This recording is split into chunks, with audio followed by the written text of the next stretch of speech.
Hello, Alabama fans. Welcome to the BOL show. I'm BamaOnLine publisher Tim Watts, and with me is Andrew Bone, recruiting editor and team contributor.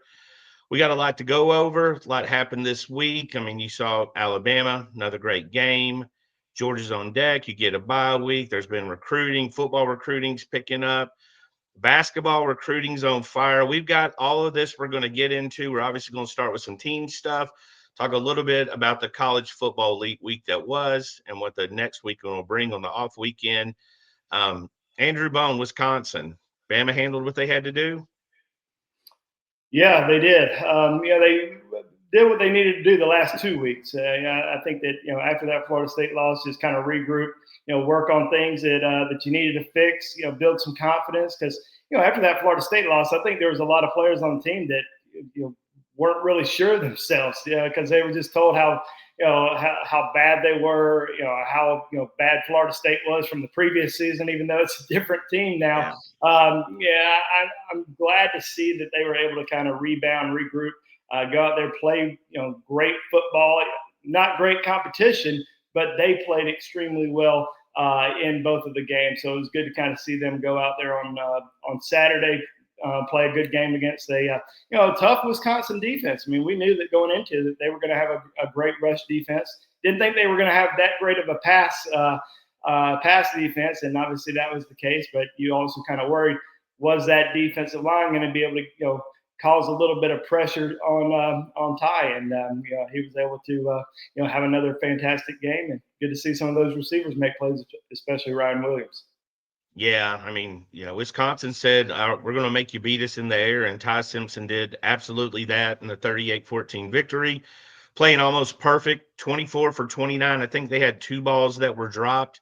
But speaking of comeback, Ryan Williams, and we know he had a dropped pass, and we're aware of that, but he also did one of the most athletic, incredible football plays in the history of Alabama. Again, this guy is 18 years old, played 14 or so games, has given us some of the best memories. But great to see him back, 165 yards.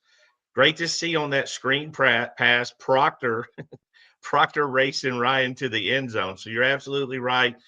Passing game's on fire. But let's talk about Ty Simpson. I mean, first game, we didn't think he was as bad as the overreaction. We just thought Florida State threw some things at him, made it rough on him, which they did. But the last two games, he's did what he had to do. Maybe a little bit slow on that first drive, but once it clicked, he just kind of took off. Yeah, really confident. We've talked about it before. Just incredible poise under pressure. Delivering great balls. He's accurate. I think that Florida State game was a little bit of a wake-up call. His first game as a starter on the road, hostile environment. You get down early. You're basically just trying to make a comeback in the game. And these last 2 weeks, even though the competition wasn't on the same level, you get a chance to go out there and work on the little things. And I think he grew a lot over the course of the last 2 weeks. Really intrigued to kind of see how he's going to perform, obviously, in Georgia next week and obviously throughout the rest of the season. But you got to like the path that he's going down right now. I think it's been fantastic the way that he's performed and certainly looked a lot more confident out there. I came back on the roundtable, the BamaOnLine message board, which is always entertaining. I was a little surprised to find the defense catching some heat when I got there. I was a little surprised. I mean, they gave up 200 yards. They had 4 sacks. They had 4 tackles for loss. They had 2 interceptions. Shout out to Bray Hubbard, who was running routes out there at times. I thought the defense did what they had to do against the team. Now, we knew that, watching their first games, those chunk plays, those pass plays along the sideline, that's kind of their bread and butter. Wear you down, look, where you, lull you to sleep, wear you down, and try to hit you deep. They finally caught Xavier Brown, who's been good all year, sleeping a little bit. And we've seen that before in the past. Who was that? Was it Georgia State or Georgia Southern? That was a running team. They ran that crazy, and they caught Drake Kirkpatrick for like a 75-yard touchdown pass. Those weird things happen in games like that. But overall, I just felt like Bama's defense was solid, stepped up, applied a lot of pressure, and again, did what they had to do. Yeah, and obviously there are things that you can continue to work on. The misdirection plays, bit them just a little bit. But I thought for the most part, the defense was really sound. I mean, they only gave up 7 points in the last 2 games. I don't know what more people really want out of that. I thought they did a great job on Saturday. I think as far as pass defense, linebackers, gave up a few, but didn't really give up, many chunk yards. I think the secondary played well. Xavier had that one, get behind him and score a touchdown, but I think he was also, right there. I mean, he didn't get beat by much and caught up, but then he also had that one really good, pass breakup. Where he did get beat, but able to track it down and break that pass up. So overall, the defense played great. Got to give a big shout out to Bray Hubbard for his performance, especially over the last 2 weeks, because he took a absolute beating after that first game, just because of those viral clips. I wouldn't say he played a terrible overall game, but there were 4 or 5 plays in that game that he didn't look great in, and unfortunately for him, they were all viral. They're all viral plays that caused a lot of people to be upset. But man, the last 2 weeks, really coming into his own. It looks a lot like the Bray Hubbard that we saw last season, and then this past week wins the SEC co-defense player of the week. I think people are not realizing that Bray moved to another position. That Saab, he took over for Saab last year when he was injured, a little bit further off the ball. His first game playing that new position was Florida State. So, again, a little bit of a difference, closer to the ball, a little bit of changes. Saab comes back, goes back to his position. So a little bit of learning on the job and obviously some insecurity when you get beat early, get knocked on your tail. But, again, him and Ryan Williams, a lot of criticism, teddy bears and all the, all the stuff that went on with football criticism. But obviously I thought they played well. And, Ryan's drop, the one thing I noticed, there was no bad reaction. There was a slight head drop, and then he jerked his head up and he ran off the field, and he was great the rest of the time. There's no pouting. You watch football and you watch wide receivers not get the ball or watch them drop passes, and I've seen them lay on their back and kick their feet in the air like a fat kid not getting the toy he wants at. And the thing about Ryan, he didn't make an excuse. They asked him about that after the game, and he said that he just has to have more focus. He has to zone in and catch the football. It's simple as that. I mean, this is after he had that would have been his 3rd touchdown. He had already had the 165-yard touchdown performance. Could have had a little bit more. Would have pushed Ty into the 400-yard mark, but because they took him out after that drive. But I'll tell you what, I was in the opposite end zone on Saturday. If you looked at it from my angle, I mean, the sun was directly going into Ryan's face. And he could have easily said, the sun got me, because I would have been like, absolutely, that happened. But he didn't make any excuse there. But I remember seeing that after he dropped it, I was like, I get it. I would have dropped it too. But I'm a lot worse at catching football than Ryan is. But now, probably not back in the day. But, Ryan, got a challenge. But yeah, I mean, I was happy that he didn't come out making any excuses, and obviously he got his. I think he got everything back that he really wanted to showcase everybody. That makes him one of the best players in the country. I mean, that stuff he did on the sideline for the second time. I don't know. I mean, Lynn Swan back in the day did crazy stuff like that in the air, but how you go up and get a ball, and when you land, you're thinking turn or do something. I mean, most of them are trying to secure the ball and probably heading out of bounds, even in the National Football League. But to do a pirouette, I don't know ballet, but I'm imagining that's a good one. But to do that spin, just amazing. Andrew, you said you went to the game. We know you have season tickets, family tickets for a long time. But if you don't, we want to throw this out to you. You can download the GameTime app. We've been promoting that here. The one thing that we like the most about it is all the fees are up front.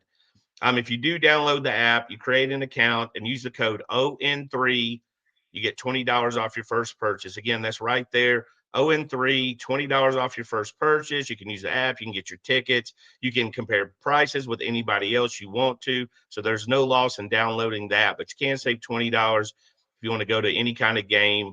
And that'll come in handy, especially with the way big games Alabama has coming up in the future. And Nate Oats, how he schedules them. But anyways, if you want to try GameTime app, and that's there for your convenience. Andrew, we got Georgia. We got an off week, but it don't feel like an off week when Georgia's next. And that Georgia, if they, I tell you what, I believe Alabama would have a distinct advantage if they were playing this Saturday, because Georgia was in that knockdown, drag out, emotional wild. It reminded me so much of 2022 Alabama, Tennessee, where you didn't know who were going to win. Nobody really deserved to lose. Tennessee missed a field goal where Alabama missed a field goal. Tennessee just played the Alabama role, but that game was crazy. I did not expect that many points.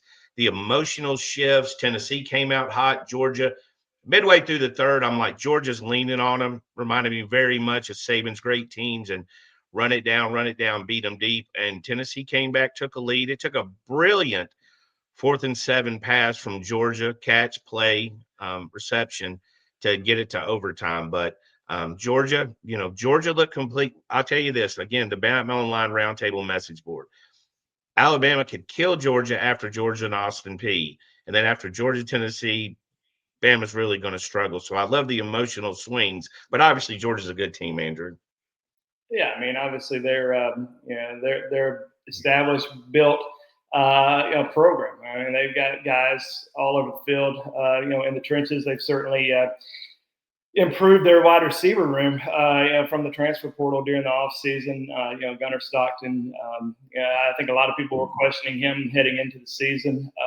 He performed well in Knoxville this past week. And it's kind of similar situation with Ty Simpson. I mean, Ty Simpson was, everybody was waiting to see kind of how he was going to perform this year before anointing him as one of the top quarterbacks in the SEC. And I don't know if he even ties there yet. You're kind of waiting to see what's going to happen in this Georgia game next weekend. But, obviously Georgia's, kind of like Wisconsin. This is a game that's been circled on the Bulldogs calendar for a long time. I mean, they get beat last season in Tuscaloosa. They had that, really impressive comeback in the second half. And they're 1-9 against Alabama in the last 10. I mean, that is an eye-opening, stat for the Bulldogs against Alabama. So, they certainly want to make an impression, this weekend, next weekend, make a statement at home.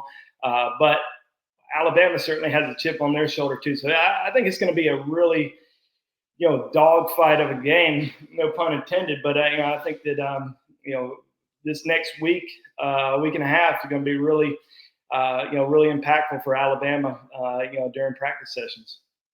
Yeah, I mean, the weekend in a whole, I know you were at the Fish concert every night, but I know you also follow football. You were texting me nonstop about some of these games, but Clemson with 2 losses, Florida with 2 losses, Billy Napier, Dabo Swinney catching a little bit of the hot seat.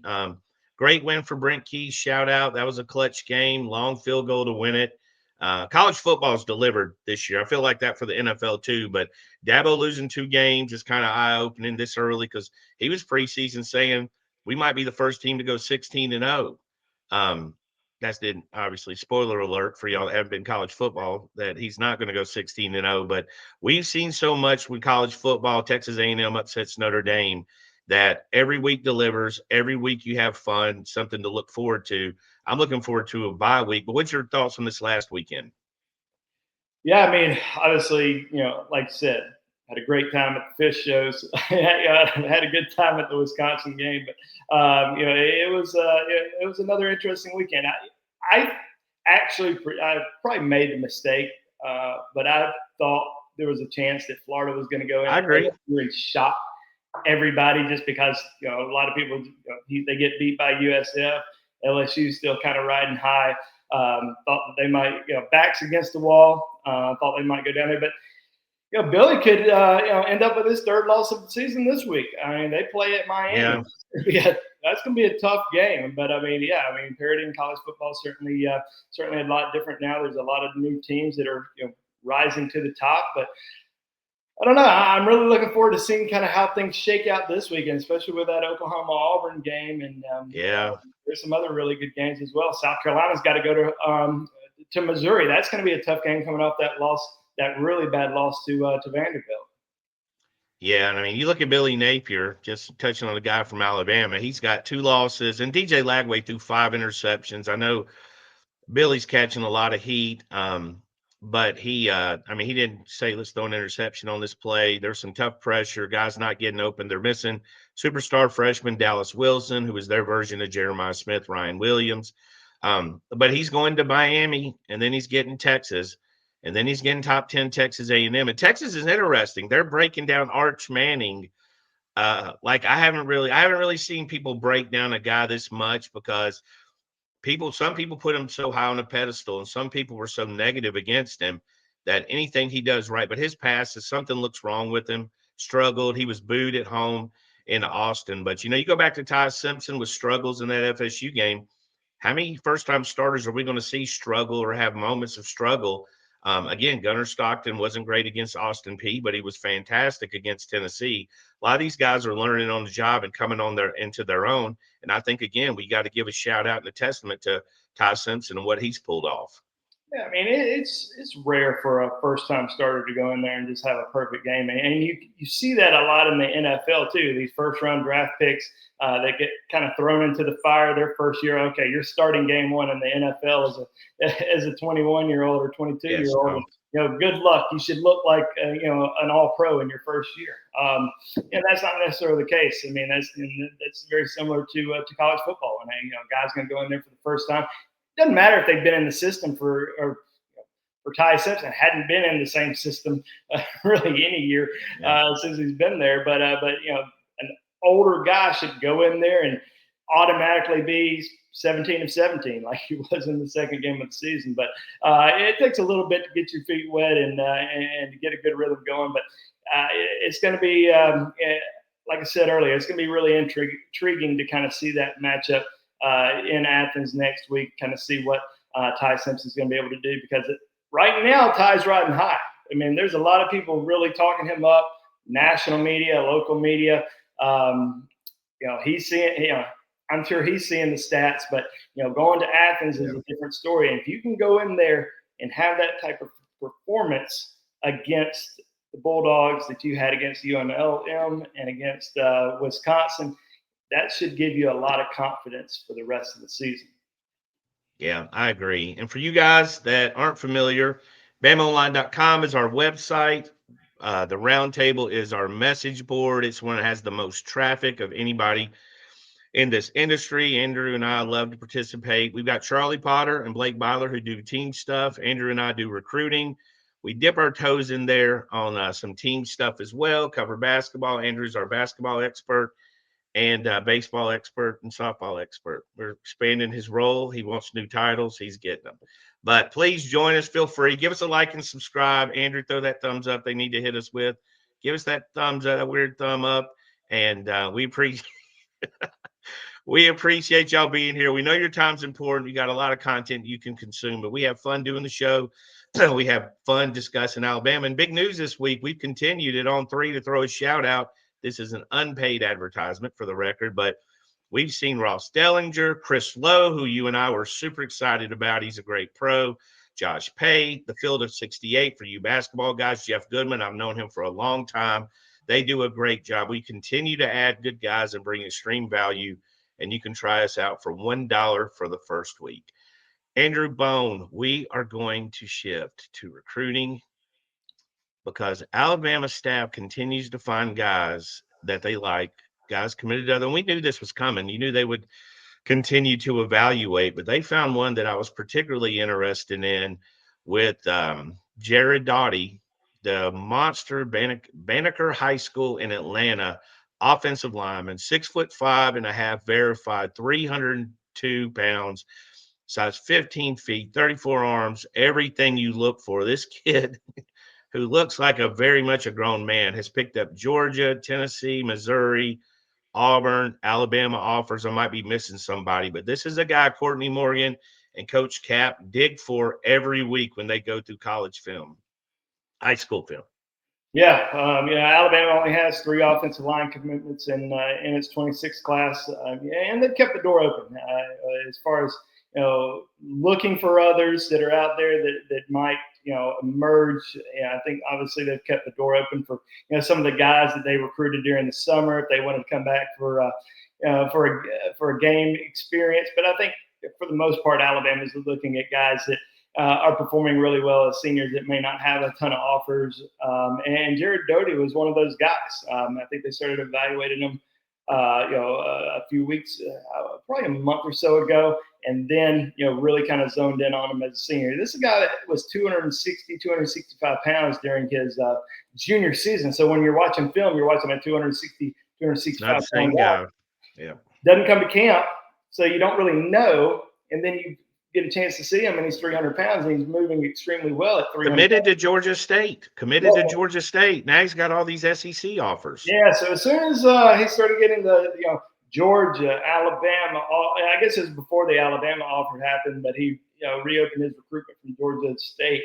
Got a lot of schools coming after him. Missouri's another one where he's going to visit. But, interesting fact about him is his mom's a huge Alabama fan. Hey, so, hey, it's worked out, and it's the running joke on BOL is if they grew up an Alabama fan, no chance, because it happens that like childhood favorite. Over the course of like 6 years, like 2 guys end up going somewhere else. So everyone just automatically assumes now that they're all going. But you look at some of the moms in this year's class, especially Xavier Griffin's mom, who is all in. She's all in. Number one fan on the Alabama team already. But I think that his mom is a diehard Alabama fan. They have family who were originally from Tuscaloosa, so that's probably a pretty diehard Alabama group right there. But got to get him to Tuscaloosa. Got to get him on a game experience, which he's going to be there for the Vanderbilt game on October the 4th. That's going to be an unofficial visit. Said that if he does, if everything goes well, Alabama wants to bring him back, which sounds like they will. He's going to be back for an official for the Oklahoma game weekend. But other schools, like we said, involved Georgia, Auburn. They're going to get official visits as well. So, still a little bit of a battle there. So it's not a clear cut thing at all, because Nick, or in 2 weeks, will be his first time visiting Alabama. Yeah, he's literally like a highly rated junior, just now getting to reach in and take these visits. But again, 6'5.5", verified, 300 plus, 9.5-inch hands, 34-inch arms, and 82-inch wingspan. I mean, he's got everything. Again, looks like a grown man. He's got some maturity to him. And again, you bring up the moms, and we thought Justin Hill's mom last year set the bar. We thought she was untouchable. And then Xavier Griffin's mom come along, and they're having a battle. But I think it's always good news when you got somebody close to mom, and mom likes that school. And also Alabama, you get them on campus. I mean, we've said this 1,000 times. This staff knows how to host a party. And Nick Saban knew how to host a visitor too, don't get me wrong. But the visit was just about seeing Nick Saban. When you came down, you wanted a photo with Coach Saban. You wanted to see his office. This is everybody involved, every position, all the guys in the back room that we hardly ever talk about that do the recruiting. A lot of the former players around the program, Josh Chapman, Denzel, a lot of those guys. This is about all of them get to meet these guys. Yeah, so they do.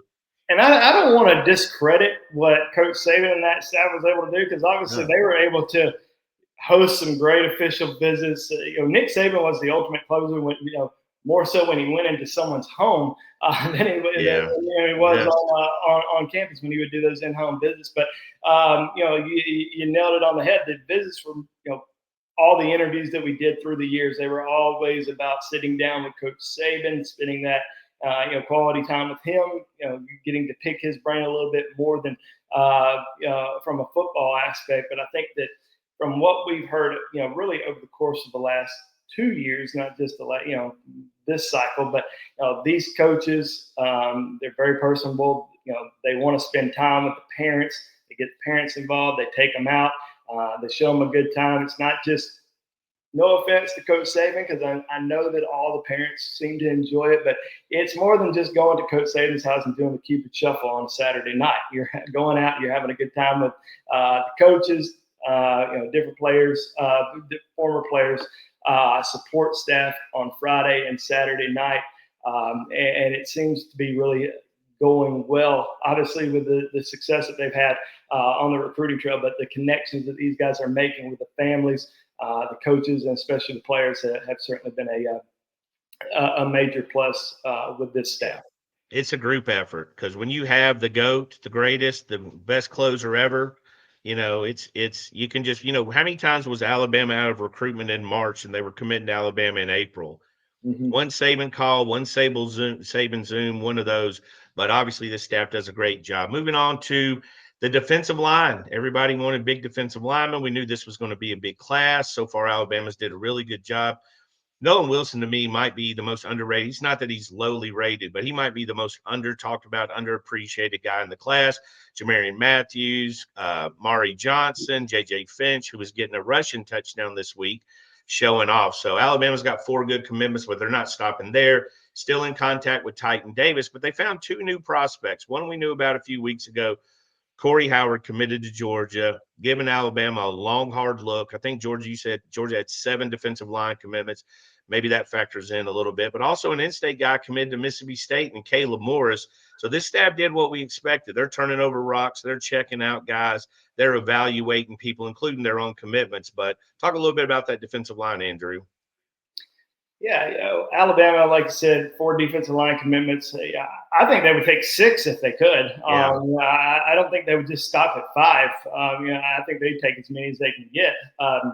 Caleb Morris is the kind of the latest offer there at a Mary G. Montgomery down in South Alabama.